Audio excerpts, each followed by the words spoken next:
Hello and welcome back to Blue Tinted Glasses. It is Monday night. It's one of my favourite times of the week because it is time for the live call-in show. This is all about the fans having their say on anything they want. Before we get right into it, Anil, mate, what's going on? How you doing?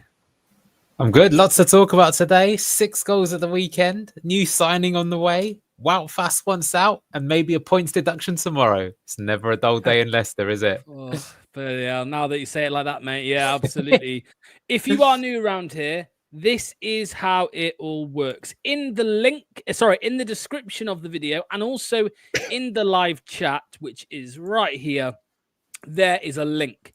You can click that link to jump into the call-in show and have your say about literally anything you want relating to Leicester City, whether it's about the game that we just watched on Saturday against QPR, the demolition job, or if it's about the transfer window, because there's a lot to talk about on that front, or if you want to talk about the upcoming game against Crystal Palace. Whatever you want, join in and have your say. I'm going to post the link one more time in the chat. This will also go out to Twitter as well. There it is. That should go through on Twitter as well. If not, no, sorry about that, but it's on my Twitter. But yeah, click the link and have your say. And we've got some regulars already waiting. Not as many as usual, so there's loads of space. If you want to jump in, come and let us know. Before we get into it, let's look at some of the comments. Matt is here. Hi, everyone. Hope you're all well. Hope you're doing good, Matt, mate. Thanks for joining. Same to you, LCFC forever. Terrence says, before we start, has anything been said about ticket prices for FA Cup against Man United? Apparently £66, which doesn't surprise me. Outrageous, mate. Outrageous. Let's forget United and concentrate on this week. Yeah, we will talk about that if you want. Talk about whatever you want. Kunal says, evening, everyone. Evening to you. Nick says, good evening, guys. Hope you're doing well, Nick. There is the link again there. Sean says, first signing done, or is it the only signing? That's a very good question. That's a very good question. Tony says we are getting carried away, beating a weak QPR side, of course. We'll talk about that. Loads of comments, bloody hell. Nick says, we'll come to your comment, mate. Thanks again, Locks, to Sean. That's what Sean says. And finally, Darren Green says, Wout scores just as the fog lifts. Only goal I managed to see properly. Nice. There we go. Okay, let's get into the callers, and we're going to start today with. We're gonna go first this time, because I don't know if he's ever been on first, and it is our good friend Ross. What's going on, mate? Oh, I'm freezing, but aye. So Premier League clubs will issue. I don't know if you just seen the breaking news. Locks, you might have gone on your Twitter just a second ago. Yep, seen it. Yep. Yeah, literally, you'll probably talk about it in a bit. But I was there on Saturday with my dad and my little nephew, his first ever football game. And he took. But the funny thing is, right? He actually predicted 5-2, and he was a minute away from that happening. Well, fast ruins the day again. That's what we're saying. That's the headline story. Ruin everything. No, do you know what? I mean, obviously everything's happening this week, innit? You just said it all about, obviously points deduction, potentially, going through to the FA Cup fourth round, getting Man U in the cup. Never a dull moment. And I would say potentially signing in Koulibaly, and Chowdhury going to Sheffield United as well. And Tom Camden. So there's lots to talk about. Obviously, I'll keep one to one topics. I know probably everyone else has got other topics. I want to talk about the game, and I want to talk about one man. One man, James Justin. I think he needed that. If you want my opinion, yes. I know you only play what's in front of you. Queen's Park Rangers, they played well, to be fair. I thought they played decent from what we can see from the fog. As the QPR fans, I was next to him and it was brilliant. So we can't see the ball. Ole. It was brilliant. It was quite funny, actually. But no, I think he needed that. I think he needed. I mean, I'm not saying go bag an hat-trick or 2 goals every week, but I think he needed that performance to, get that confidence back in a way. I'm not saying it's fully back completely, but it's there. It's going progressions. I'm hoping when we play Crystal Palace on Wednesday, if he starts, hopefully, I'm not saying he'll bag 2 goals, but you never know. It's funny because the 4 goals he scored this season, I've been at that game. I've been at the games. The 2 goals against Arsenal. Ross, you got to be employed by a JJ. Get on the payroll, mate. No, but on a serious note, though, he man at match for me at weekend. And it was kind of at fault for the QPR's first goal, but the 2 goals he made up, and I thought he played a very, very good game. I don't know about you guys. Do you think this is the icebreaker that he needs, or do you feel like he still needs a rest? I don't know about you, Anil. I feel like the JJ situation is, of course, it would have helped the level that he was playing against. You know, it's not the same as Premier League level. I do also understand the argument you can only play what's in front of you, which is true, but I don't think it's a coincidence that we've seen his best game of the season versus QPR. But again, this is why, Anil, we kept saying it's a good thing that we've gone full strength, because it gives the players and the team confidence. And JJ is the perfect example of that. He's played in that game. He's played really well defensively as well, not just going forward, but defensively he was good, and he scored 2 goals, offered a lot of, in the attack, and that will give him the confidence he needs. Absolutely. Well, I think in the end we went Bilal El Khanoussa man in the match, but I agree. I think I personally would have given it JJ as well, just because I think it's the full 90-minute display. He really needed it. He was good. As I said, though, I think the big thing for me is more that he's basically playing a new position this season, right? He's a right winger a lot of times in a game. And the goals, he's now scored 4. I mean, that's pretty good. I mean, how many fullbacks will score 4 goals this season? And he looked a lot better with his passing. So, I think there's like a project there. I think, to be fair, right, the thing that he's getting the blame for is actually not when he goes forward. It's what happens when we collectively as a team lose the ball.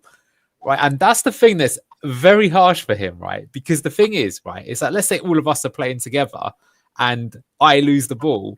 And then, Ross, you're thinking, what the fuck's Anil done? Right. We just conceded a goal. But it's if you're getting pelters, but hang on, it's not me that lost the ball. It was this idiot over here. So he has made some mistakes as well. He made mistakes in the Villa game. But put it this way, I think I saw a different side of JJ that I hadn't seen before. I wasn't sure he could even play that position. And I think he's shown that he has got something there about him. Let's see how it goes. Maybe the competition to his place will also give him a bit of a kick up the bum in a good way. And long may it continue. Because at the end of the day, one thing I will say about JJ is he does come across, I think, as a nice guy. He doesn't seem like someone who throws down tools or anything like that. I think he always puts in an effort. And, that might be a fairly basic thing, but I think he does feel like he's part of the Leicester City family. He's been here a long time as well. Good to see him with a smile on his face for once. Yeah, I mean, it's nice to have some positive on this show for a change, on this calling show, because usually it's like getting people out, me included, I'll be honest. Just a quick shout out as well. I know there's some news about Alan Birchinall. Get well soon, Birch. As well. And another thing, this is a completely different topic, but it's regarding the FA Cup. Tamworth have been hard done by over this weekend regarding FA Cup replays, because they've just lost out. Someone worked out £1.5 million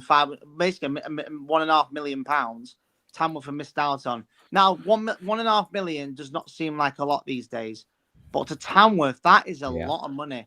And that I'm not saying, they may not have won the replay, but can you imagine like 4,000 or 5,000 Tamworth fans going down to White Hart Lane, whatever it's called these days, and having a good day out on a replay? How amazing. And the FA have decided to be bellends and scrap replays. Well, mate, you know what? It's because of the pressure from Premier League clubs and the likes of Guardiola and Jurgen Klopp that have spent the last 5, 6, 7 years just moaning about fixtures. I best not say anything about Klopp, because I might get sacked on here. So, you know what annoys me? I'll tell you what annoys me, right? Is that, let's say, and it's not happened often with Liverpool and with Man City, but I'm sure it's happened at least once or twice, that they go to a lesser team, maybe League One, League Two, whoever it is.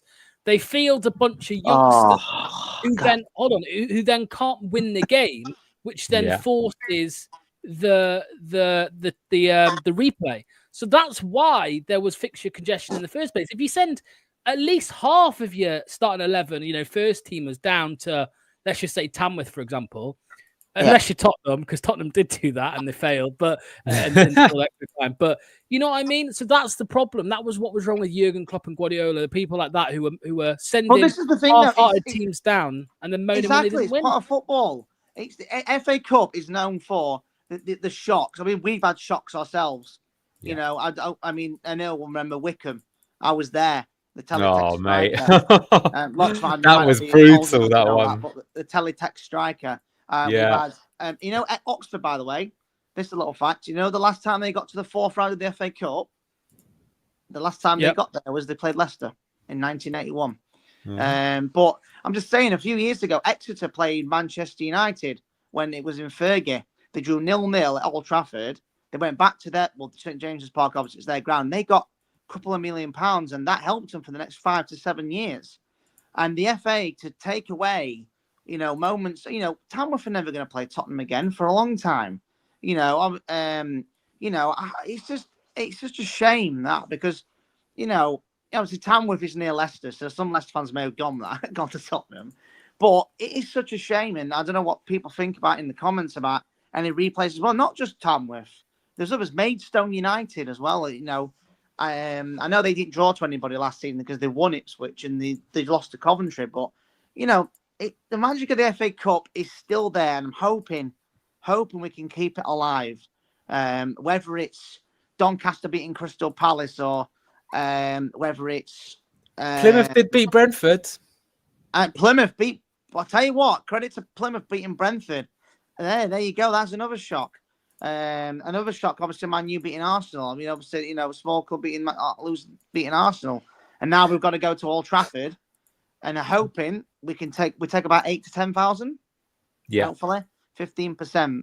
But let's keep this match. And by the way, just before I go, I know there's a lot of people calling. The last time we played Man U in the FA Cup, we won the FA Cup. Yeah, we did. It's one of the few times we beat them. Just want to put it out there before everybody else comes in. There we go. There you go. Ross, stick around, mate, because I'm going to say something shortly, and Neil doesn't know about this. I'm going to say something shortly. You can be interested in hearing. Something you might be interested in hearing, all right? So just before we get our next caller in, let me just look at a couple of the comments in the chat here. It's actually funny how Tamworth is 16th in the league. Spurs beating Tamworth, huge upset. Plymouth won because Rooney has gone. There was another comment I saw here earlier on saying, problem is a lot more competitions exist, so it's more games for teams. Is it sour grapes? Yes. But it is the FA catering to the Premier League again. Now, the thing I want to say is there is a rumor flying around, okay? Ooh. There is a rumor flying around from some, and I mean this genuinely, trusted people. And that rumor is that the club have already been told that they will be getting a points deduction between 6 and 10 before appeal. Before appeal. Okay. Yeah. The rumor is that the club have already been told that there will be a points deduction between 6 and 10 before appeal. That is the latest rumor. I don't know what this is on the end. On the end of it, it did say that there were various ways out, but the club failed to act on them. So, again, it's just a rumor going around. This one is from a trusted person, but we will wait and see. Like I said, we're going to get a charge, I would imagine, tomorrow. However, I don't think we'll get official news on the points deduction until a hearing and all that stuff. But yeah, anyway, that is the rumor. Anil, 6 to 10 points. Do you know the funny thing is that if we get given that, I don't think they'll appeal it. Because I don't think that, because the thing is, if you appeal it, you actually have to hand over your books and be like fully cooperative, and they clearly don't. I mean, that's a bit of a worry. There's some dodgy stuff going on, but behind the scenes. So I don't know. Well, that changes the season altogether, doesn't it? At that point in time, what a mess they've got themselves. I mean, what would that would take us? That would take us level with Southampton on points, right? Are they on 8? I mean, the crazy thing is what would the other points deduction would have been if Nick DeMarco would have set the, forget Derby, would have probably finished the season on like minus 40 points or something like that. Not good, mate. Not good. Right, our next caller is Reese. Hello, Reese, mate. He's on his Xbox. Bloody hell. Hi, you're on mute, mate. You're on mute. What's How going you on, doing, mate? lads? How you doing? Yeah, we're all right, mate. I know you're not. You're a grumpy old sod at the minute. I've seen your comments and stuff. Even though we got a 6-2 win, and you're still not happy, mate. Talk to me. What's going on? Well, I think I've got the right to be a grumpy old sod at the minute, don't you? I mean, look at the news you've just broke. 6 to 10 points. What am I going to be happy about? We smashed a shit championship team 6-2. Oh, James Justin scores 2 goals. Great. Good for him. Against a crap championship side. You know, let's stop being around the bush here. He's still poor. He still needs dropping from the squad. Simple as that. Just say it as it is. Sorry. Yeah, yeah. I know. Look, I know what you mean, mate, and I know you're frustrated. And to be honest with you, the opening half an hour even of that game against QPR, it still wasn't. Would you agree that it wasn't good enough, mate? Because it was. They were better than us for large fog. periods of that game. Yeah. Would you put any blame on the fog, mate? Any excuses there from you? It's going to come across very weak if both teams played in the fog. You sound like Ty off AFTV saying that. Like he blamed when he blamed the rain because they lost a game. You know, blaming the fog. Come on. Yeah, I mean, Reese, what needs to change for you, mate? You know, what talk to the title of the video is "Will Individual Errors Relegate Us?" I mean, it's either that or the points deduction. One of the two will do it. But yeah, what are your thoughts, mate? Well, it's all right saying like we need to change the structure not the structure of the team, but the players on the team and stuff. But the top of the board needs to change before anything like that can happen. The top needs to sell the club, and we need to get Rudkin and Whelan out. You know, nothing's going to change. You know, like it's all right, change it. It's like when Arsenal had a problem with the Kroenke, like Arsenal fans had a problem with the Kroenkes and stuff like that. Like, you know, it's all right changing manager and all that, but if nothing changes from the top of the club, then nothing really is going to change. So for me, you can change the team all you want, but until the top of the club changes, nothing will change. Have you seen, Reese? There's an article in the Mercury today claiming that half the directors will be let go at the end of the season. Well, they should have been let go 5 years. Seen that. They should have been let go 5 years. Yeah, what Reese said is like, well, that's good. Yeah, get rid of it. Do you know what though? That might, if they get another points deduction, maybe that is the two would tally up together, right? If we've got a hit with a minus 10-point deduction, you would have to get rid of a lot of people, wouldn't you? They should have Reece, gone. What would you say to people? Sorry, I was just going to say, mate. What would you say to the people that when you said about obviously tops out of the club and all that? What would you say to the people that say, "Careful what you wish for"? All of the good moments we've had under King Power and all of that stuff. What would be your response? My response would be the moments came under his dad, not him. You know, his dad's the one that built the club to where it was. You know, we've gone right downhill, and this has never been Top's dream. This has been his dad's dream, and I feel like he had a responsibility to take it on. You know, so I don't really buy into all this sentimental rubbish. I don't believe it. Football's not, a sentimental sport. It's a business and it's ruthless. I mean, look at Kumbishai sacked our most successful manager in history because we were going to get relegated because his business was in trouble. That's what football is nowadays, and I'm sorry if people don't like hearing that, but it's the truth, and people don't like it. And there's too many fans at this football club that accept mediocrity. You know, like, oh, we won the Premier League, we won the FA Cup, we should be happy. Why can't we go and get more? Why should we sit on our backsides? You know, like, oh yeah, let's just take that and let's just leave it at that. No, go and get more. We have had 2 opportunities to improve our club massively after the FA Cup win and the Premier League, and we bought dog shit donkeys. Simple as that.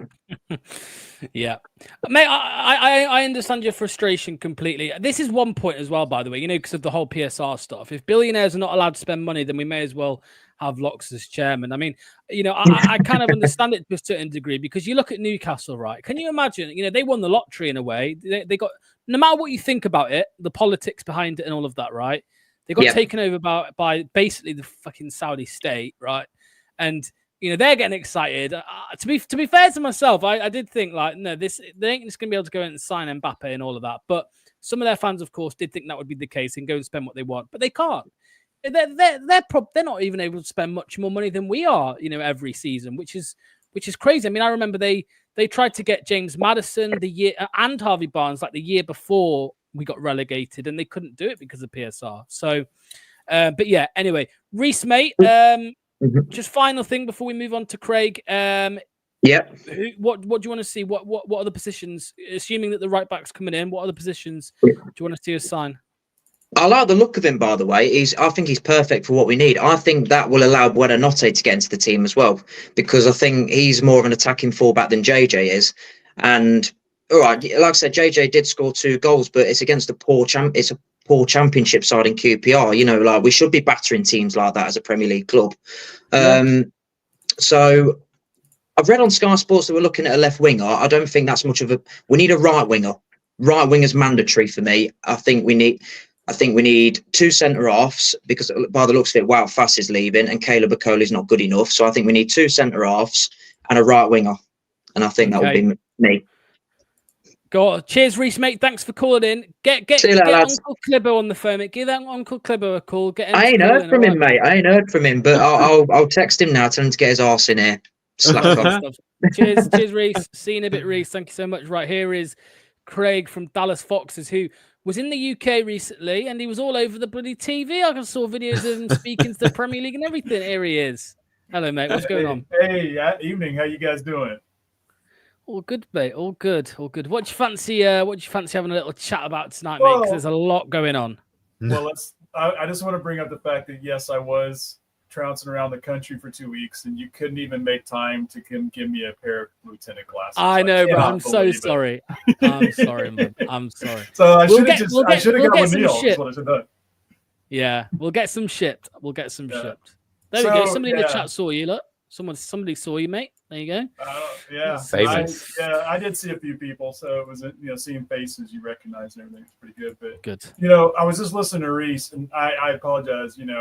Between the travels and work and everything, I haven't been able to kind of keep up with them. But I was just listening to Reese, and I do agree. And with you guys, I watched the first half of the match with QPR, and I was unimpressed. Even though it was 3-2 at the half, I think is what it was. And my biggest fear is that everyone's like, "Oh, JJ's back. We're going to keep." And no, JJ probably should have had 4 goals, not 2. And it should have been like 9-2, and it should have been Southampton 3 years ago all over again, and it wasn't. And I think I put this in your post match, Neil, as I said, we're a great championship team, but we're not a Premier League team, and that's our problem. Is that we have a lot of great players, and when they're in the championship, we can dominate. But it just shows how poor these guys are compared to other Premier League teams, and it's a big fear of what's going to happen in the next 3 months.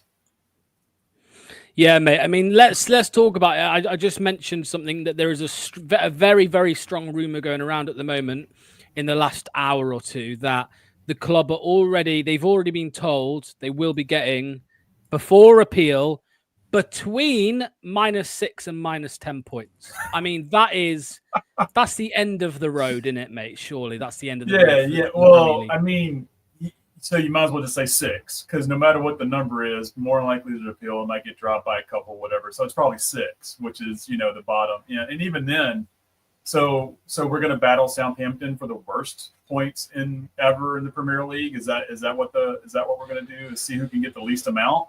It's not like American football where you have the worst record, you get the number 1 draft pick. Yeah, I mean, so someone needs to tell Leicester that. Yeah, it's. I mean, if that's what it's going to be, we might as well just go ahead. Here's what it is: are we going to sell out for the rest of the transfer window to try and recoup those points and stay up, or are we just not going to do anything and just accept our fate to be relegated? What are we going to do? So. Go on, Anil, mate. What do you think? Because we've discussed it in length in the past, because you either spend big to try and fight relegation, or if the club know there's a transfer embargo around the corner, they might need to spend anyway, so that we've got players, for next season. I think they will spend. I don't think they'll spend a crazy amount, but I'm guessing if they've identified these 2 positions, they're going to sign them regardless, because they're going to need them and round out the squad. Wow. That would be such ineptitude. That would have meant as well that, like, if they'd have got the penalties, we'd have got something like -26 points or something ridiculous like that. Yeah. well, let's see it. But that is obviously worrying that rumor's there, and there's no smoke without fire. So there's clearly something happening, isn't there? I know we need a right winger. Center back is obviously going to help, but no one's really talking about what do we need up top. I mean, we can't. Vardy just isn't going to be able to play 70 to 90 minutes every match, and I mean, I'd like to see more of Daka, but I mean, are we actually going to get someone else to help put the ball back in the back of the net? Because I think that's one of the things we're struggling with is actual not generating. We have Fukanda, we have Bilal. I think we have people who can help generate opportunities. We just don't have people who are actually scoring. Well, what are your there's rumors views that Cannon's coming back, is there not? Or well, yeah. I'm sorry. I'm going to let you speak, Neil, because I'm going to just highlight this. So it says here about one to keep an eye on. We'll consider offers around the 15 million mark, but the bit of this tweet I didn't include did say from Tom Colomos that Leicester are looking at a left-sided centre-back, a winger, and a forward. Okay. So, Anil, thoughts, mate? Do we need a forward? Yeah, we needed it at the start of the season. I mean, who knows if Daka hadn't started the season injured, but I mean, the Edouard situation just sums up the last couple of seasons, doesn't it? It can be so farcical like that. So yes, we do. But I mean, at the same time, I mean, it is weird. Like, I mean, what was the point of Tom Cannon then? I mean, yeah, he might not be good enough, but I mean, he has been scoring goals in the championship. And we were linked with Emmanuel Lascelles, who scores goals in the championship, right? Or for example, Lux and I were talking this week. We didn't sign Yunus Akgün at the end of the season, but Yunus Akgün's doing really well at Galatasaray. And it's because maybe he wouldn't have quite fit the Enzo system, but he might have fit the new system they were playing. It's difficult to say. So I don't know. What I'm just a bit scared of is we just do another Harry Souttar where we just sign a player who makes no impact whatsoever and it's just money down the toilet. We do that too often as a club and we can't keep getting signings like that wrong. Yeah. But yeah, I do think we do. I mean, at the end of the day, a 38-year-old Vardy. And then I think really what we've got to say is just this Patson Daka being such a flop really has cost us a lot. Like for the money that we invested in his record from Red Bull, I think he needs to look at himself in the mirror as well. I think he's been low-key quite a big flop for that kind of money put in. At least now Samare, actually, it looks more that with Samare is more that he needed time to adjust to the Premier League and maybe his personality to do it. But now we're seeing that player come through. Daka, other than that one moment in Moscow and like the odd sort of thing, he's by now someone should have displaced Vardy as the main man, right? And it should be Vardy come off the bench. I'm going on a rant. I'm starting to sound like Reese here, but it's contagious. No, but you're right though. You're exactly right. We should have had someone else in probably 2 years ago with Vardy coming on for the last 30 or last 20. You know, and now we have Ayew who either starts and or comes in late. And you know, we're depending on a guy who. It's just not a guy who's going to be able to carry the team. Ayew's not a guy who's going to be able to score enough goals to carry us and get us promoted. And that's what we're depending on right now, because even with Vardy, as much as we love him, he's just not getting the opportunities. And he's not putting the back of the net. So, Craig, mate, thank you so much for clicking in and joining, mate. Hopefully you can join us next week, because next week we will know the current status of what points we'll be on. Well, hopefully. God knows. Let's be honest. If it's minus 10 points, there's going to be another call-in show tomorrow, and it'll probably last 12 hours. I'll just not bother going to sleep. I'll just pump caffeine into my arm. I mean, if you do it on my time zone locks, I'll be more than happy to join. But I mean, I'm 6 hours. It's whenever they announce it, mate. I imagine. Yeah. I think the appeal was like 6 o'clock, so 6 p.m. So we'll see. There will be an emergency stream, I'm sure. So cheers, Craig, mate. Thank you so much for calling, guys. Have a great one. Cheers. Bye-bye. Right. One more time there. Look, there is the link. If you want to come and have your say, there is the link. Also, just a massive shout out to Crafty Fox, who has become a member of the channel. Crafty, mate, thank you so much for the support, and thanks to all of the other members as well. If you do want to become a member of the channel, there is just a join button under the video. There will be plenty perks coming soon. Me and Anil are working on it, so I'm hoping Crafty Fox is secretly Nick DeMarco and he's joined because he's crafty, because he's got a few tricks up his sleeve, and he's going to be like minus 10 points. They don't know what I've had for my breakfast. I'm gonna get Leicester 10 points in compensation with. It's without a doubt the club will be on the phone to him saying, "What can we do?" And he'll be like, "Oh, I don't know this time. You know, you know what I mean? You might turn around and say, I can't help you this time. You fucked. You know what I mean? So, right. Up next is, oh, there we go. Crafty Fox says, a nil. I wish. Let's get Rich and I do, mate. How we doing, boys? All good. What are your thoughts, mate? What is? I know you're very opinionated on what Reese was saying, mate. Why don't you talk to us about that? Yeah. So to be honest, there's been a few things I thought it could intertwine quite nicely, and there's a couple of bits that Neil said in the past that actually works quite well with this, and other people have said. So saying about top selling up, like. I know you obviously saw my comment, and there's probably other people, but like, be careful what you wish for, because as much as he says Top, it was, you know, it was V shy and blah, blah, Top still loves this club, and there are a hell of a lot of owners out there that don't care about the club. So I went with a friend of mine who's a Man U fan. He was like, "Oh, I've got a spare ticket. Do you want to come?" And I've never been to Man U Stadium, so I thought, "Oh, go on, then I'll go." This is a few weeks, not long. It was Aram's first game, I think. So anyway, it was against Everton.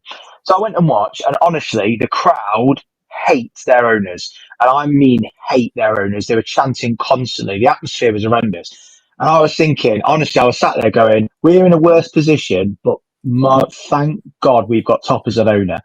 So now, when it comes to the rest of them, fine. Like, Whelan, Rudkin, everyone knows, fine. I've got no problem with people kicking off, but I think people need to really seriously think before they start calling for Top set, because he cares about this club, and that's what matters. So it might not be as invested as Vishai, who knows, but he absolutely cares about this club, and that is more important than, having like you say, a nation state behind you that don't really care. Yeah, I'm always torn on this, Anil, because it kind of like goes down to, you could say the same for what happens on the pitch, right? What is more important, the quality or the passion? I think it depends. You look back at our last, you look at our last relegation. Well, exactly the points. Let's talk I know what you mean, mate. We are in a situation now, not about the points that are being won on the pitch, but the points that are being lost off the pitch, right? Yeah. That is what is happening because, no matter who we pointing the finger at, whether it's Rudkin, Whelan, or Top is at the top. He is the top guy. He's the one that makes the decisions, right? And so many times over the last 3-4 years, we've seen failings and errors from people at the top of this football club, and nothing's changed. No restructure, no sackings, nothing. So at what point, Anil, I know we've spoken about it so much, mate, but at what point do people just say, you know what, enough is enough? Like the guy who runs the club, who makes these decisions, isn't making the decision. Well, that moment could be coming up very soon indeed, couldn't it? Let's be honest with you. I think if that's the case tomorrow, there's going to be a lot of strong things coming out. I know. I kind of agree with Rich though in many ways. Like, I think it depends on your standpoint, doesn't it, in terms of what you can do. And like, yeah, I know a lot of fans don't really care about the owners, right? They just want to see success. So it comes down to the whole point of like, well, should we just let billionaires spend all their money? I think obviously right now it's wrong that some teams can do it and some can't, but I do actually think that although they've implemented it awfully, there is got to be some kind of middle ground, because I don't know, I wouldn't really want to see the league just become a sort of billionaires plaything where people are just having money fights with one another. I think it would very quickly lose the sort of beauty that the league got. At the same time, I think it is so sad that, like, I actually thought when we won the title that it could change a lot in football, because it's like, oh my God, the Premier League is the only league in Europe where a story like this could happen. And it's happened because the revenues are shared amongst the clubs. Because I don't know if you know this, but for example, say in Spain, the way the revenue is of the 100% of every league deal, it's like 60% goes to Real Madrid and Barcelona, 30% goes to Atletico Madrid, and all the other clubs are scrapping for this other 10%. So guess what? There's only 3 teams that can ever win the league, and that's a bit rubbish, right? And I don't know, I'm kind of going off on the rant here, but yeah, for me, I've said it. If there were like certain owners, for me, I'd be like, well, what's the point of supporting a club if I'm just supporting Saudi FC or Qatar Sports Investments presents Leicester City? Although you could argue that maybe it's already that way with King Power in Thailand. So maybe I'm the one being a hypocrite. But yeah, look, if we go down again, and if it comes down to business, and what happens on the pitch. If the results and performances aren't good enough, the manager is under a lot of heat. That's what happened with Steve Cooper. And then you could argue, well, we keep getting points deductions and bad signings and the club's losing money and the stadium's not happening. Well, who's the person who's responsible? It's the owner of the club. And therefore, shouldn't that person also be under pressure, which they should? And now they're becoming under pressure. So I think it's a very nuanced subject. I can understand the point either way. Let's see how it goes. I'm sorry, I haven't really given you any cutting insight, just a train of thought, but that's my thoughts on it, really. The thing is, though, Rich, what annoys me is that, the old saying, like, what's not broken doesn't need fixing, right? And, some people, I suppose, at the time would have argued, well, maybe PSR will... I think there were discussions that PSR and FFP would bring teams closer together. It has done the complete opposite. Opposite, because like we've said, even the transfer dealings. You see Forest doing deals like buying Elliot Anderson for 41 million quid or something, which obviously we know and they know he's not worth that, but they did it. They did a little swappy. Michael Golding, the reason he's wasting in the reserves at Leicester is because he was a part of the Dewsbury Hall deal. And the worst part is that the PSR rules, they're changing next year, so we could get a points deduction that cripples us. Right, in the next couple months, a points deduction that cripples us and relegates us.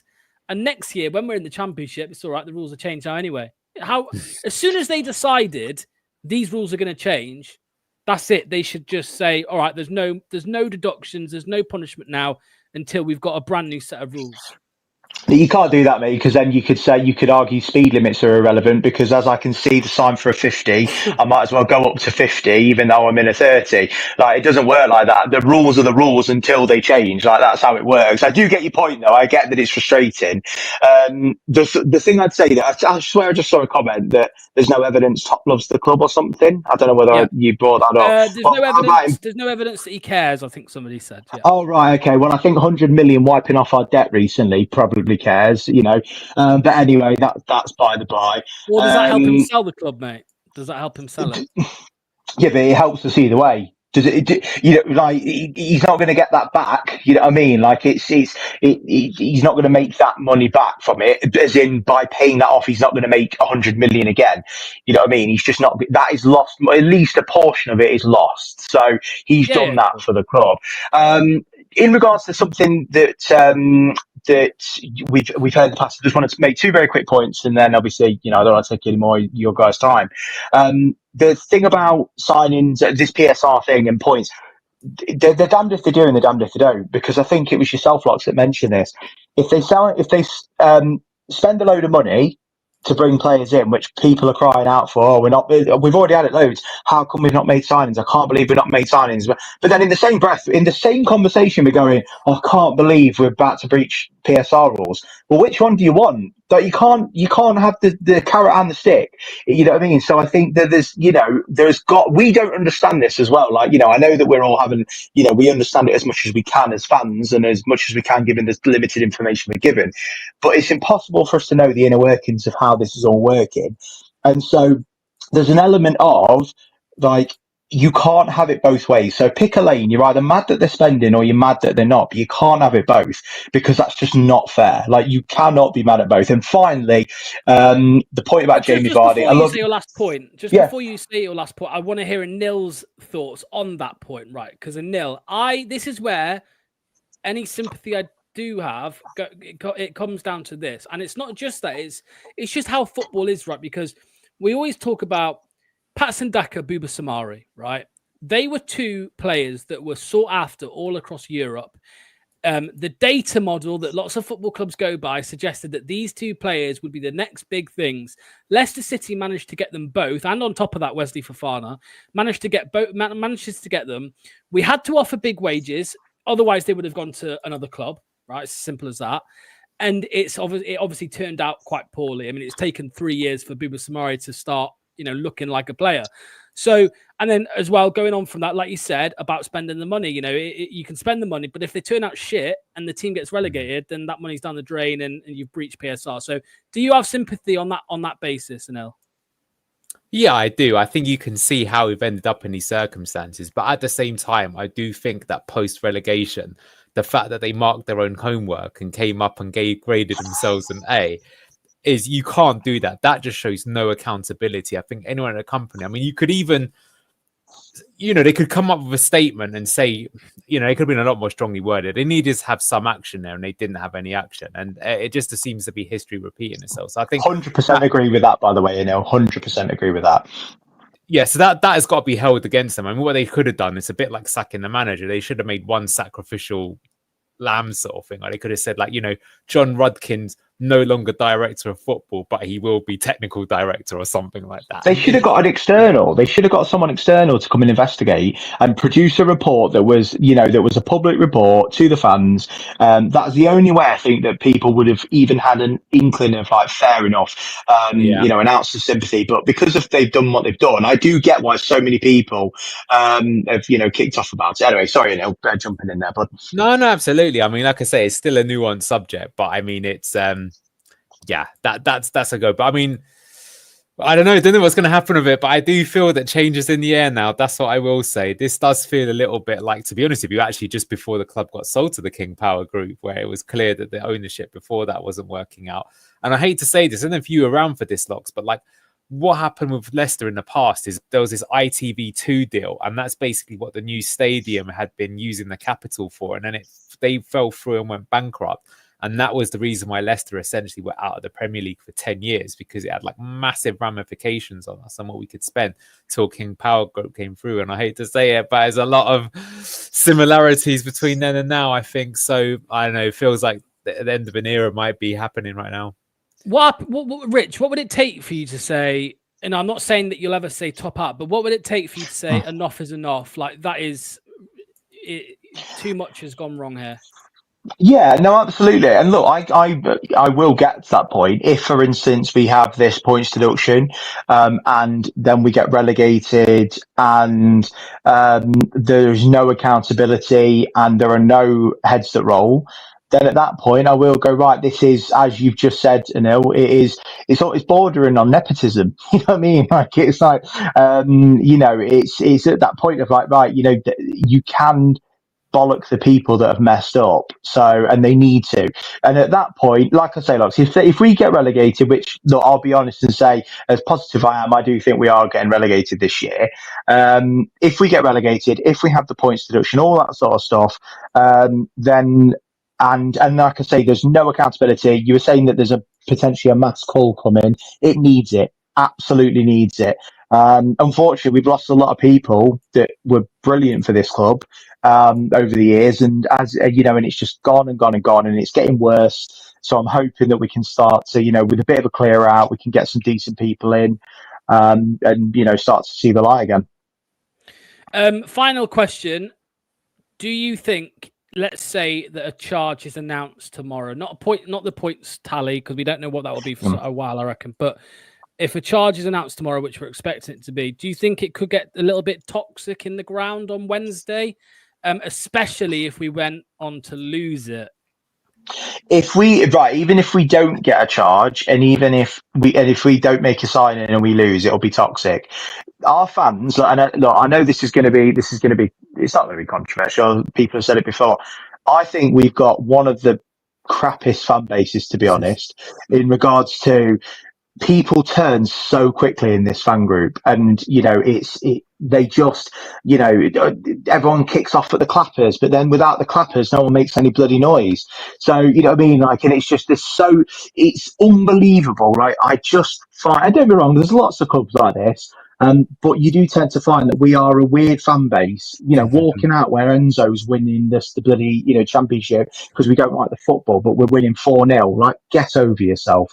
So, yeah, for me, there's a lot of really... And then the same people happy because we're playing the Cooper way and losing, right? Yeah, exactly. And also, and like recently, we should be happy that we've battered QPR 6-2. Well, yeah, we should be happy to beat any team 6-2. But if you look to the other results, like some of the other Premier League teams that should have been battering their teams haven't battered them as well. Tottenham drawing, you know what I mean? Like, I'm not being funny. Like, who do you think Leicester are? Like, have a real think about that. And I know he was saying about mediocrity. Like, we are not the Premier League champions. You know, that was 10 years ago. We are not the FA Cup winners. And, you know, that was a once in a lifetime. Get that out of your head. It's never happening again. I hear you, mate. I mean, I would say though in response to that is it was a once in a lifetime opportunity to actually build on that as well, and we didn't both times. Yeah. The Premier League win, we then had 2 mid-table finishes. We got close again, but then we didn't follow up on that. Yeah. We got won the FA Cup, we got relegated. So mate, honestly, I completely agree with that. Sorry, I was just gonna say, I can't remember who it was said it on the channel the other day, but it was Josh Sportser. 12 months after a European semi-final, we were relegated. It's crazy. Yeah, and this, mate, honestly, like I say, I'm not saying that we should be happy with, you know, that we should be happy with mid-table. You know, look, I would love for us to start building and building and building, like you say, and I want us to aim to break into that top 6. But we're never going to be a top 3, top 4 side realistically. So let's set real. You know, I think it was something Manny said a while ago on a couple of things ago. Aim for the stars. No, aim for the stars, and you're going to get massively disappointed when you hit where your actual level is. Aim for just above your level. Fine. Like, you've got to set realistic expectations. You don't see a company who's just started go, well, my target this year is to build 5 million. It's like, well, no, you're probably going to lose money this year. You know what I mean? Like, you've got to be realistic. But that doesn't mean I'm accepting mediocrity. You know what I mean? I think it's a really weird viewpoint that if you don't think we're going to win the league again, I'm accepting mediocrity. No, yeah. I think the quote you're looking for, mate, is aim for the moon, and if you miss, you'll land amongst the stars. But Manny said it because I remember thinking I was watching this on as I was on my way somewhere, and I was like, oh, I need to remember to say that. But anyway, sorry, lads. My final point, if you don't mind, and then I'll go. Was about Vardy. I love Vardy. Definitely the best striker we've ever had. I don't think he's the best player we've ever had. I still stick by, I think Mahrez is the best footballer we've ever had. But anyway, but I do think he's the best goal scorer we've ever had. He is not good enough anymore. I'm sorry, he's just not. He's missing chances that, you know, a couple of years ago he'd be banging away without even thinking about it. Yes, he scored the penalty the other night and it was a good penalty, but in front of goal, he's struggling. Don't get me wrong, he's still a really good level. That's the great thing about Vardy is his lower, sort of low standards are still mid Premier League, lower Premier League standard, but he's missing sitters now. So for me, the key position we need to strengthen is actually a striker, because we're just not going to score enough goals. I know that's really weird coming off a 6-2 victory, but in general, I think we need someone that's going to put the ball in the back of the net, and it ain't Vardy anymore, and it certainly isn't Daka. So yeah, that's my final point, gents. Yeah, mate, we appreciate your call as always, mate. Thank you so much. Look, this is Blue Tinted Glasses. We have varying opinions from everybody. Yeah. There's some people that agree with you in the chat, and there's a lot of people who disagree with you in the chat. I completely agree. That's what makes it. That's what makes us all fans, mate. We all have different opinions, but at least and people are allowed to be wrong. It's fine. The people that disagree with you, mate. Hey, what I'll say, Rich, the people that disagree with you, the link is in the chat. They could easily call up and give us their opinion, but some of them don't. So that's all I'll say. Yeah. Right, Rich. Thank you so much, guys. Mate. See you later. Thank you so much. Cheers to Rich. Right. We're going to come to Costa in just 1 second. If there is anybody else who wants to call in and they've got their camera ready, click join in. I agree Vardy is out of it. LCFC DF says another member of the channel this evening. Hello to you, Hunter, mate. I hope you're doing well. Make sure to get your comments in, Hunter, because I don't think I've seen many of your comments before, mate. So make sure to get them in and let us know what you think. But yeah, thank you for showing support, mate, and becoming a member. So just a quick couple comments before we come to Costa. Most of them are just in response to Rich. No one's entitled to win anything. We're asking to compete, have hope. How is that not being realistic? I'm saying our fans are lucky and have had more joy than most teams in the Prem, which I think is a valid point as well. Hang on, Vardy's had 2 poor games and now he's not good enough. He is good enough. His finishing is still one of the best. He needs someone to push him through. Push him though, I agree. That is true. I agree with that. He does need someone to push him for a spot. And finally, the lack of pace is an issue though. That's where I think you can be fair. It's not that he hasn't got the class, but I mean time catches up with everyone. That's the issue there. Yeah, that's true. That's true. And does Ruud van Nistelrooy have the balls to drop Jamie Vardy for somebody else? You know, we've seen it fail a lot of times. Claude Puel out the door. You know what I mean? I mean, Ruud knows what a striker is. So to be honest with you, I think the fact that he starts Vardy so much is yet again telling of just how good Jamie Vardy is. That, like, honestly, imagine. Well, you don't need to imagine what peak Vardy was like because he literally terrorized the Premier League for years. If we had a player like that right now, we'd be nowhere near the bottom. Yeah, absolutely. Right. Let's go to Costa. Here he is. Costa. Oh, he looks sad again. Oh, he looks depressed. The club have killed Costa. I told you a month ago, I'm on a flipping diet. I'm never going to be happy. I'm on a diet, mate. I'm on a seafood diet. Well, I hope you like seafood. I seafood and eat it. Hey. Oh. Not even a dad, so you're not allowed to say that. Knox banned from his own channel, confirmed. Yeah. But what's going on, mate? Talk to us. Are you all okay? Can you hear me well? Got you, mate. Good. So we'll start with Reese. Reese, I do not agree with your attitude. End of that. And I will talk about Richard. I'll give him 80% until the end because I like shooting for the stars, and even if you land on the moon. Guys, I'm on here every week, I think, since you started this. And I am positive. I like to stay positive. I like to dream. I think it's part of football, whether it's wrong or right. Everyone's got their own opinion. Vardy, yes, he's good enough. Do I believe he's good enough? Yes, he is this season. Next season, no one knows. I reckon he's got another 10 goals in him this season. How about that? Keep us up, Jamie Vardy.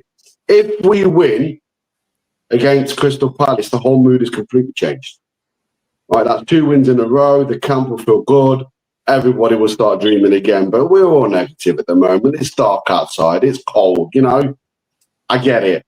This source that you've given about the deduction locks, I don't understand it because I've been told, and it's been said on the news and platforms, it's 12.5 million overspent or too much loss or whatever it is.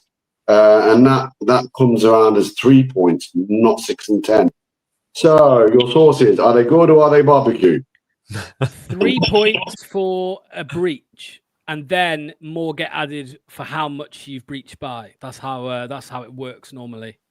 So again, mate, like we said, like with anything, like with transfers, it could all be BS, but that is the latest rumor doing the rounds that it will be. The club have already been told that it's likely to be around that, you know, between 6 and 10. We might not be the only ones that breach, by the way. Just want to throw that out there. We might not be the only ones that breached. In fact, I think it's quite likely that 1 or 2 other teams, I think says Chelsea actually, although will that make a difference? I don't know. But I mean, there seems that there's more. I doubt it's just us, put it that way. I'd also say don't be surprised if tomorrow you hear Manchester United have breached as well.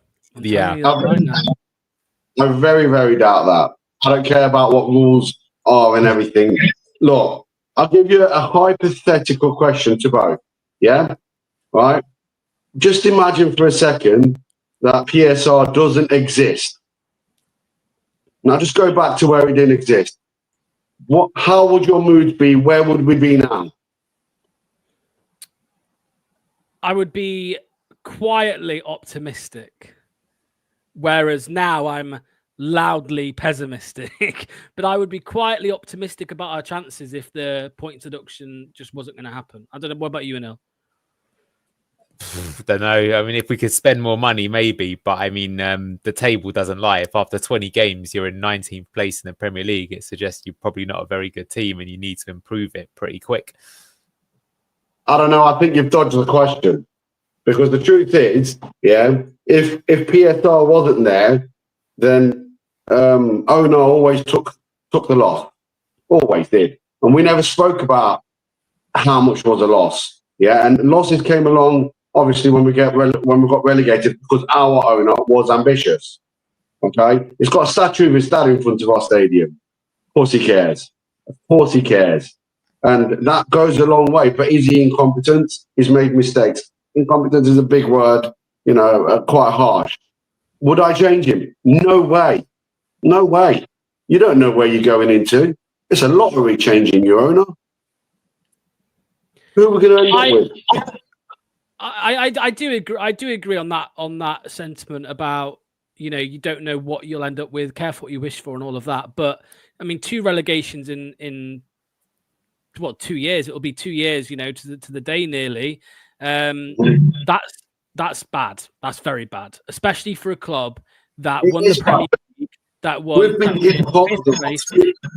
I hear you, my friend. But we have been hit hard, and this PSI is on a 3-year running, right? So there's no way out. There is absolutely no way out. Take PSI away, and we'll be going up again. So what does that mean? It's their fault we've been hit hard. It's their fault we've been hit hard. How they've managed the club. Let me just come in there, because I think I misunderstood your PSR question, Costa. But I think the issue is I actually think we'd be even worse off if the PSR rules are scrapped. And that might sound insane, but I'll tell you why. Because you've got owners now have come out into the Premier League. The Premier League is the Super League. The amount of cash that's being splashed is absolutely insane, right? So I don't know, maybe we'd be a part of it, but I don't know, you maybe can remember this, but there was a time where in Serie A, that league was so awash with money that like even Perugia at the bottom of the league would have like 2 Brazilian internationals playing on their team. It was getting to that kind of level. So I don't know, you've got to look at some of the ownerships that have been allowed into the Premier League, and you're telling me Saudis aren't going to spend money. There's a lot of extremely rich owners. So I don't know, it depends on where you want football to go. I think there's got to be a balance, because at the same time, don't get me wrong, we've basically got a monopoly now, which is awful. So there's a certain amount of teams that can spend and other teams can't. And it basically, the teams that are now starting to get places are cheating. And it looks like we've cheated because we recognized that you needed to cheat to even have a chance, right? So all the teams started cheating, which is, you know, stupid in its own right. But yeah, I don't know. Look, I think maybe we should do a show on PSR, but it's not fit for purpose. But maybe you're right. Maybe it should just be completely scrapped, because at least it'd be more even and everyone would know the rules. But I don't know. I'm not sure it would be the best for the game either if it was just anyone could spend whatever they wanted to, because that also leads to problems in a different sort of way. It's a shame we're talking about PSR, because we should be talking about football. I'm sick and tired of talking about PSR myself. But I put that question out because imagine if it wasn't there. I believe things would be better. I really do. Now, is it for the, you know, better for Leicester City? I don't know, but plus PSR even improved anything. It doesn't make sense. And when it doesn't make sense and there's all discretion on their part, then I think there's dodgy stuff going on. I don't think it was designed for us. I think it was designed for the big clubs to stay where they are and separate themselves from anyone who wants to challenge. And we happen to be one of those challengers at one point. Not anymore. No.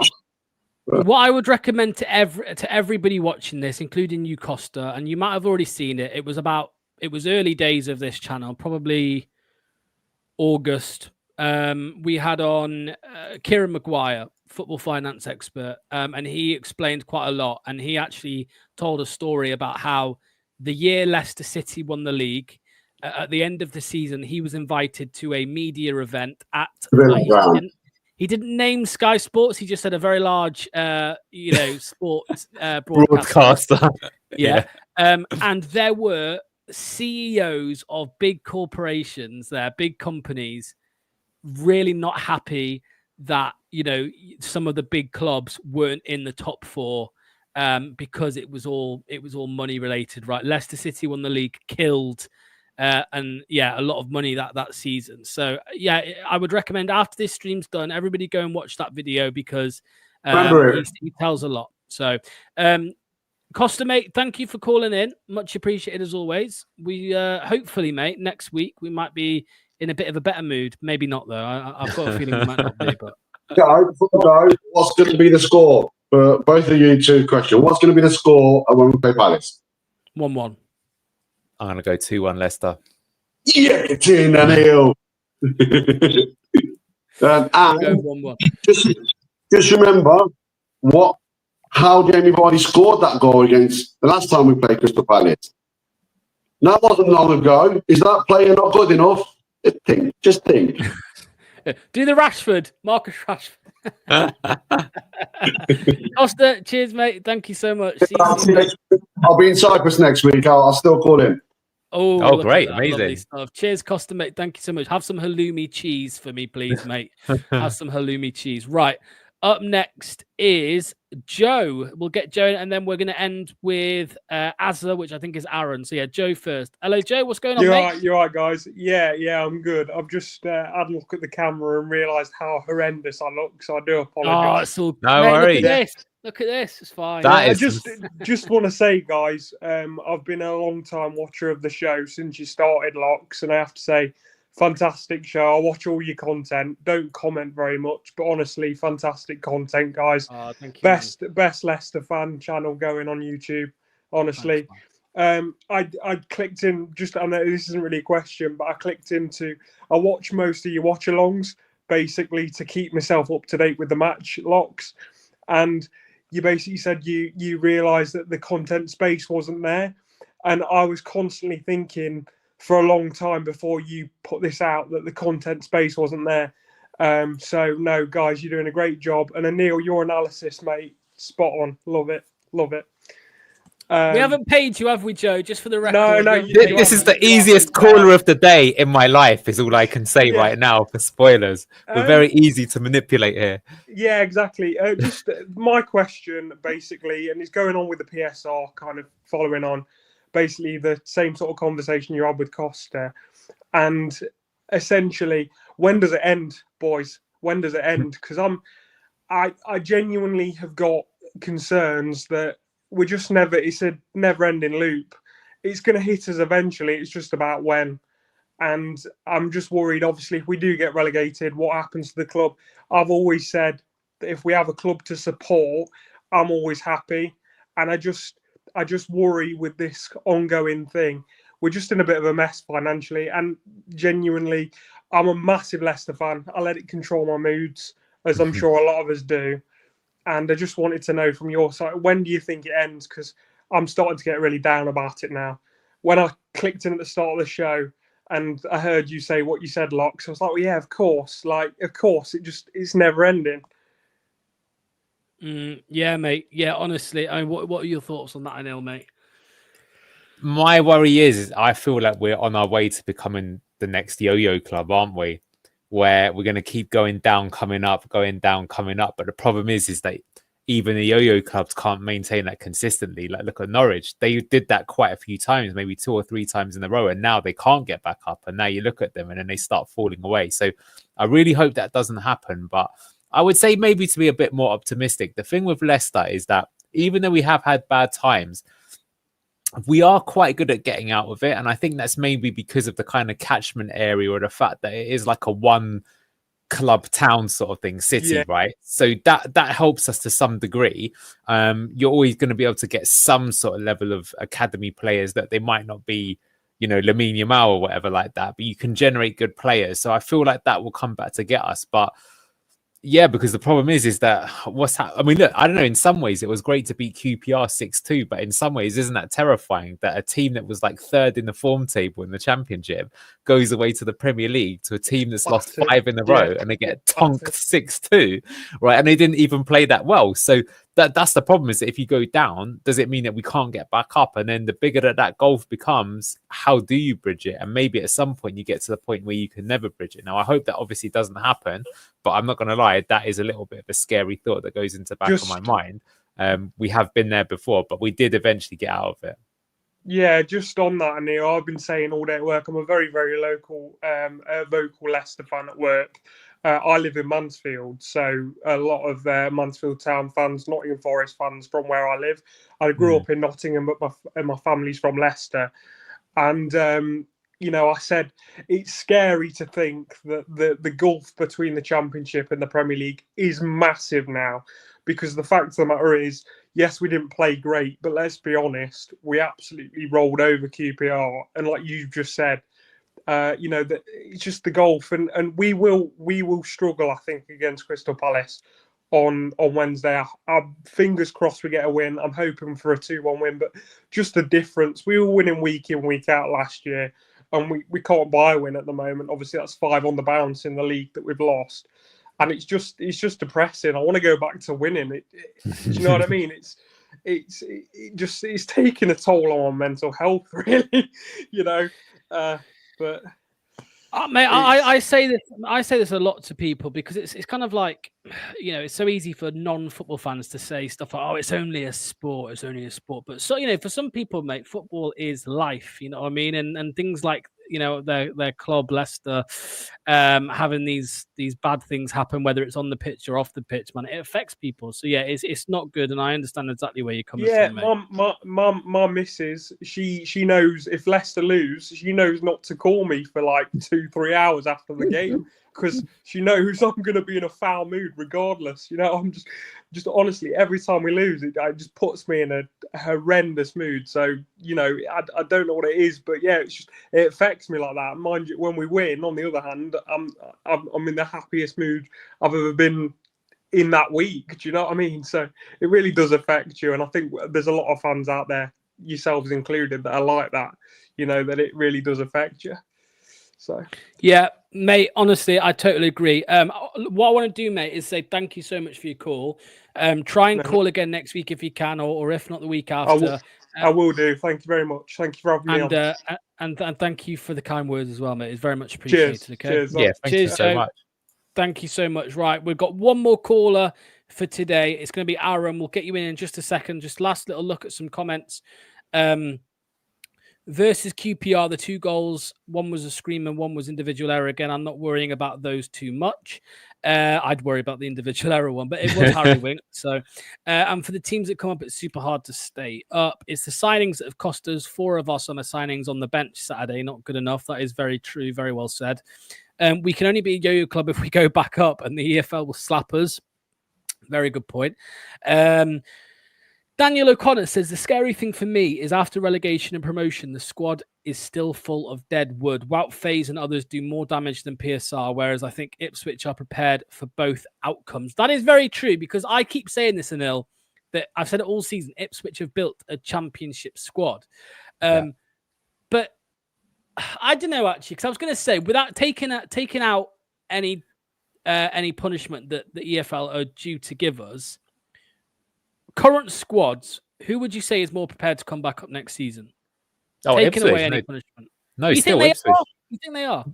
Yeah, because a few reasons. I think their success is down to like having a good director of football, essentially, that they've actually got a plan behind the madness. So the thing is that I think you have to be realistic. When you go down, you are going to lose players. That's a fact. Even Ipswich would lose players if they go down. Like, they're not going to have Liam Delap if they go down. No way. He's going to be the one that gets raided. But they're going to have more players that will stay with them and part of that project. And they're younger and they'll be one season better and then they'll come back up. Whereas we wouldn't have that. Even if I know what your argument is, like, oh, maybe player for player right now we're marginally better, but I mean the table says that we're not, so I'm not sure even that's true, right? Now we're getting to the point 20 games in now where you can't just say it's like a fluke. It's like there's consistency, right? And like they should have beaten us. We only beat them because Calvin Phillips had like a brain fart and we got back in. Otherwise we were heading for a loss there to be even further above. So yeah, look, I think their strategy may or may not prove to be good enough to stay up, but what the difference between their strategy and ours is I feel they had a strategy, whereas we didn't. It's just weird about strategy. Like, so we're going to invest 20 million in Ollie Skip, but he doesn't play. Madness. I think even to some degree, Caleb Okoli, like, sure, I'm guessing that behind the scenes that we need to sign a centre-back who's got pace. Makes sense. Oh, but then let's not play that player because he's not good enough. Doesn't make sense. You'd be better off combining the Skip and Okoli money and then getting like a fast, really good centre back that is going to make the difference between staying up or not. So just so many problems there behind the scenes. I think they're better suited, but Leicester probably still has more pulling power. So you never know. If we are allowed to sign players, if we did get relegated, maybe we could still pull players in and we'll probably pay higher wages. So maybe there's that too. But so yeah, I think they've had a better strategy in terms of how we did it. Why? Because we haven't got that joint up thinking behind the club. Yeah, absolutely, mate. Right, let's get in our last caller of the day. It's going to be Aaron. Aaron, mate, what's going on? How you doing? I'm doing all right. On I'm not going to talk about PSR because that subject does my head in because it favours the big six. I've always said that because Chelsea sell off hotels and get away with it every year, like every single time. Yeah, we have a. I'm pretty sure we have another training ground we could easily sell. It's funny you say that because I know you said you didn't want to speak about PSR. It's funny you say that though because the same person that obviously messaged me that news earlier did also say that, you know, selling Beaver Drive is an option that the club have, but they haven't done it. So, yeah. And on the transfers, I'm happy we're getting a right back, but I keep seeing on X people complaining that we've not got Kyle Walker-Peters. It makes more financial sense to get someone for cheaper and invest in other positions rather than buy a guy with 6 months left for more money and have less money for the other positions. That's my thinking behind it anyway. What do you think is that, Anil? Because I'm I don't know, mate. Because 7 million for Kyle Walker-Peters, is that really a rip-off? I mean, I saw somebody compare it to Skip. I'm like, well, hold on a second. I'm not saying it's a rip-off, but like it's 4 million less. Yeah, I think that's too much for someone who's got 6 months left on their contract. That's an outrageous amount to pay. So, and you only sign that kind of thing if JJ was out for the season, then sure, you pay the money because you desperately need that person to play. But if it's not, no, I agree with Aaron there. I don't think that's right. Like, I get what people are saying. He probably is the better player, but he's older as well. Like Kyle Walker-Peters, he's looking for his last paycheck kind of thing. And is that not scary? The last sort of fullback we signed from Southampton that was looking for their last paycheck was Ryan Bertrand. Did not people remember what happened with him at the club? Yeah. So there you go. But look, like I said, I think he's a good player. He can play the inverted role. But I agree with you, Aaron. I think we need to, if there isn't that much to spend, it'd be better to spread it around the team. Yeah. What? Who would you say now? Let's say we got this right back and it's all confirmed, Aaron. Who would be the next position that you think we should go for? We should prioritize. I think we need a winger. I think a wing is more key than anything else. I see. Well, I saw we were apparently linking a left because winger. we got speed on the wing. Like, yeah, Bonanotte is a good technical player, but he's not fast. Like, you need someone fast on the. I'm an old-fashioned person. I like my fast wingers. Look at all the good teams; they have fast wingers. Yeah. I hate to bring up Forest, but they have Adoy and Alanga. That's true. It's something that Manny keeps going on about fast twitch fibers and all this. I keep seeing left winger everywhere. Do you agree with that? Do you think we need another left winger, or do you think we should get somebody for the right to kind of? Just the way the club would see it is, we've got a lot of depth on the right and not enough depth on the left. So the left wing is more of a priority than the right. Yeah. What do you think, Anil? What do you think to all this talk about a left winger over a right winger? Yeah, I think Aaron's kind of put the nail on the head there, or the head on the nail, as our good friend Andrea Stuck would say. So yeah, think about it. If we've just literally signed a right back and the system that we're playing involves having a right back that pushes up to join in on the attack, then it does make sense that we're not going to sign a right winger, because then why would we have signed the right back? And then what I would say, and I think this was the case last season as well, is I don't think we had enough competition for Steffi Mavadidi, which is why he had a lot of inconsistent performances, because he didn't have someone pushing him. Whereas it seemed like for Tabu, there was like Makatir, Yunus Akgun, all of them pushing one another, and we got good performances out of them. So I think that would be good. And remember, it's a 90-minute game. So Steffi has had some stinkers. In that case, take him up after 16. You've got another impact player that can come on and do the job. Plus, a good winger, even though they might not be the best, they can always play on both sides if need be. Like, look what happened with Ademola Lookman. Sometimes we played him on the right. He was obviously better on the left. Sometimes we played him even up top. It had a good difference. So I do actually see the logic for it. I have said for me, I much preferred the system when you had the inverted player on both wingers, but our inverting players out for the season. So that's not going to happen. We've also got more CDMs than the amount of buses that are parked up down the end of my road because there's some traffic works going on. Bit of information about mine. So, like, you know, if you've got 5 CDMs and then you're going to invert a player, then there's another CDM that's not going to be used. So I think it makes sense in terms of how we're trying to use it. And I feel that, like, I'm going to say, I think at the start of the season, it was a mistake not to sign more wingers. And I still think it's madness that we didn't. It's just so obvious that, like, wingers are the sort of position that you're going to pick up injuries because those players get fouled a lot, right? So they're always going to miss games, even regardless of the ACL. And Bobby Reed and Jordan Ayew aren't wingers. You know, they could be wide players, but a winger is someone who hugs the touchline, has paint on their boots, and can beat a man one-on-one. They're a tricky flair player, and those are not those two. So hopefully we do get someone like that. But honestly, I would take either a left winger or a right winger. I'm not that bothered because I think that, like, it's the skill set that you need. So let's see what we can go for. Aaron, mate, thank you so much, mate, for your call. Very much I've got appreciated. one more. I've got one more go for it. thing. I'm going to say this. You asked me 12 years ago that would have a Premier League, won League One, won the Championship twice, and a Premier League and an FA Cup. I would have laughed in your face. So anyone that's going at the owner right now, look where he was when he took over us. That's all I'm going to say to you, because don't wish for another owner, because another owner could be like the owner before him, and we could end up in League One again, and you don't want that, mate. I totally understand I totally understand the sentiment. Like I said earlier, that people say about, you know, careful what you wish for, think of all they've done. Absolutely, mate. But yeah, we'll see, mate. We'll see what happens. There's a long, you know, we've got a long season still ahead of us, mate. There's going to be a lot of things that happen between now and the end of the season, and we'll see what happens then. So, Aaron, cheers for calling, mate. Very much appreciate it. We'll hope to see you next week as well, mate. All right. Yeah. Thank you, Aaron, mate. Cheers. Speak to you soon. Cheers, Aaron. There we go. That is the end of today's live call-in show. Can I just quickly say, by the way, thank you to the 150 people who have been watching on YouTube and to the other 200 that have been watching on X.